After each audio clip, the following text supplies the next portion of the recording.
Hi, Professor. My topic is conflict between tenant and landlord because house sale is at risk since tenant refused to leave. So I'm coming to the first question, which is what is this conflict about? This conflict is about the landlord and tenant, where landlord want to sell the house, but tenant do not want to vacate the premises.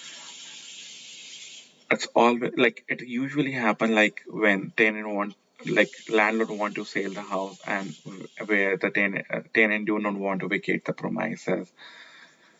It's about the relationship. It's about the what the rent they are paying. It's about like what is the condition of the agreement, like how they can vacate and how it's all about. The second question is how long has the conflict been happening? This conflict is happening since the day when landlord informed the tenant that he wants his premises back because he wants to sell it. When tenant knows about tenant like landlord wants the property back because he wants to sell it, their relationship damage. Everything is going fine, but the since the time when they knows about it, when the tenant knows about it, like landlord do not want want to give it to love to tenant. Since then, there is a kind of conflict between them, and this was happening from that period. Now I'm coming to the third question. Why did you choose this particular conflict for examination? I choose this particular conflict for the examination because I think this is the most common and suitable topic for the community mediation. And it's always like, I think, like, always like there's one party who suffers over here, but it can be easily mediated.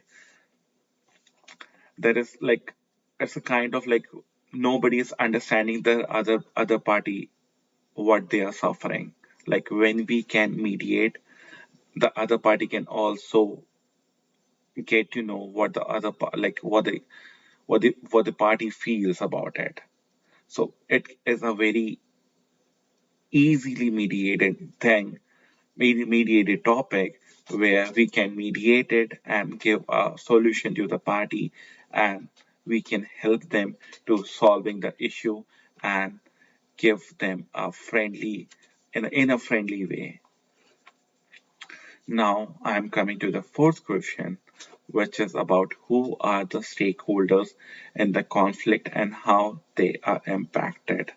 So for me, I think like I divided in a section. One is the key holders over here, and second was the stakeholders. So I'm talking about first about the key holders. For the key holders, I think there are two key holders, the landlord and the tenant. Like I think landlord, if I talk about the landlord, like how he's suffering, like he want to sell the house. He There is a financial crisis, and landlord like he wants some money and he want to sell the premises, the property basically. And due to that, like because tenant is not vacating the premises, uh, and this gives stress to the landlord, and this is the way it is affecting to the landlord. If I come to the point of the tenant, like tenant is suffering because, and like I can say impacted, like because the landlord is not isn't give the like adequate amount of notice, like according to the agreement what is written, and tenant think like he should give a adequate amount of notice so that he won't be suffer, and he hurt, and he was also hurt because of this behavior of the landlord. And what other thing I believe over here is like for the landlord, he is living with a family, and with his two children, he cannot, like, it's not easy for him to vacate the premises in a short duration, because his children has having the exams, like the terms is going on, and during that period it is not possible for them to relocate the space, and everyone knows that it is like hard to find the place in a short duration. You need some proper time and research for doing the for looking for the new place. And when like children are suffering, like parents always are concerned about them. Now I'm coming to who are the stakeholders over here. So stakeholders are the community members, you can say like neighborhood or the RWAs. So how they are suffering or how they are impacted, like it gives a kind of bad impression to the one who are visiting in the community, because they think like they are like there is a fight every time is going on in the society, and if there is no friendly manner, people are fighting with each other related to the common issue. Nobody is like giving a good response to them. And what I think is like they also believe that the property value is going downward, and like people think like the community, like when the image is getting worsened, they believe that the nobody wants to live over there, like nobody wants to live as like nobody wants to buy the property.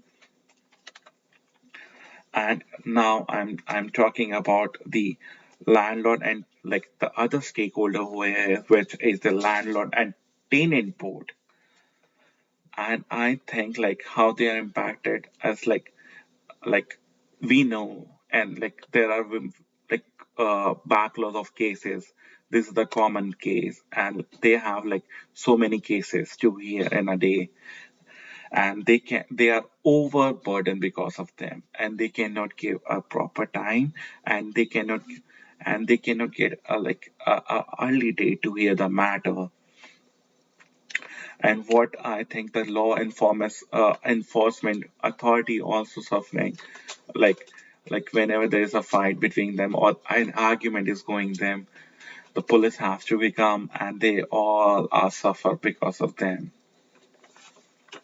Now I'm coming to the next question, which is what are the three questions you would ask each stakeholder and why? And now I'm coming to the first about the question. So I would ask the like about the landlord and the tenant, like who are the key like players over here. The question is, what is your perspective from this entire scenario? Second one, how you raised any concern or measure to other party.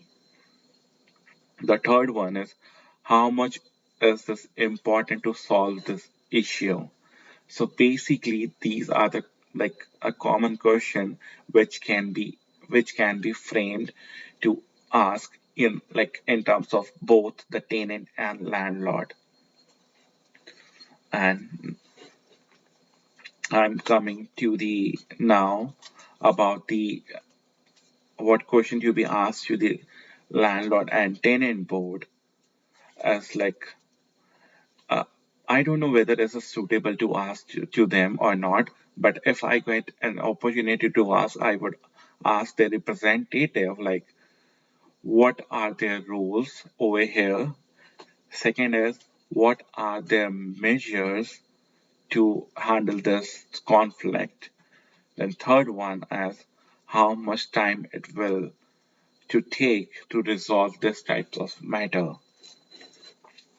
To the neighborhood community or the community member or the RWAs, I would ask them about how do you feel ever since the conflict is going on. The second one I would ask is, according to them, why this issue is arose? What's the reason behind it? What do you feel? And the third one, I would ask them how you contribute or take any measure or step to solve this matter. And the reason as why I would ask this, like there is a why over here, why I would ask these questions to them, as like these inquiries will be used to elicit viewpoint, feeling, interest, and desire.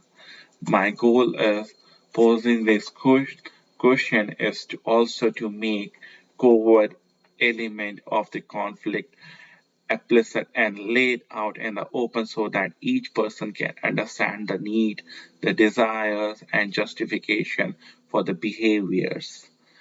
Because from what I can see, there has been a serious lack of communication in the situation, which is not best environment for the neighborhood. Like communication is always better, and I think there is a lack of communication.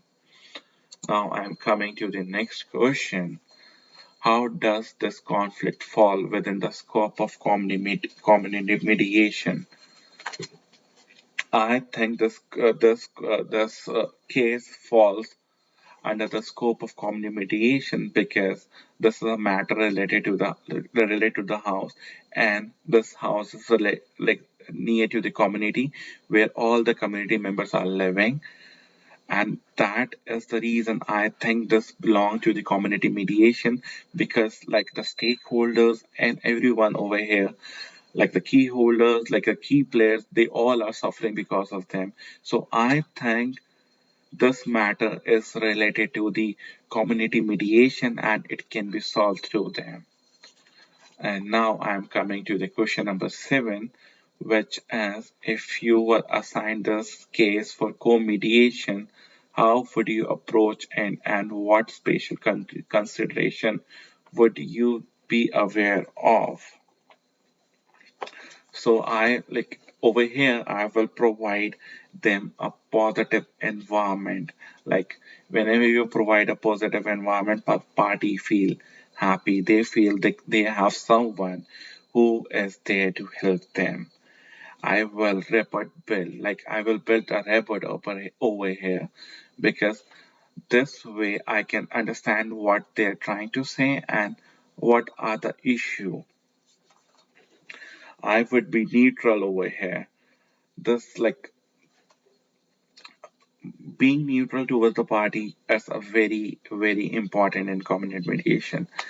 Never like not making any judgment or judging before making any decision. I would also love, like I said before, like lack of communication over here. So I would actively listen to each and every party who are suffering over here, so that I would get a correct knowledge and proper understanding what they are trying to say, and I will try to balance the power between them. Like it happens like sometimes some party try to power imbalance. So if there is a case, I will not try, I will power imbalance when power imbalance for that situation. And now I'm coming to the eighth question, which is the last question over here.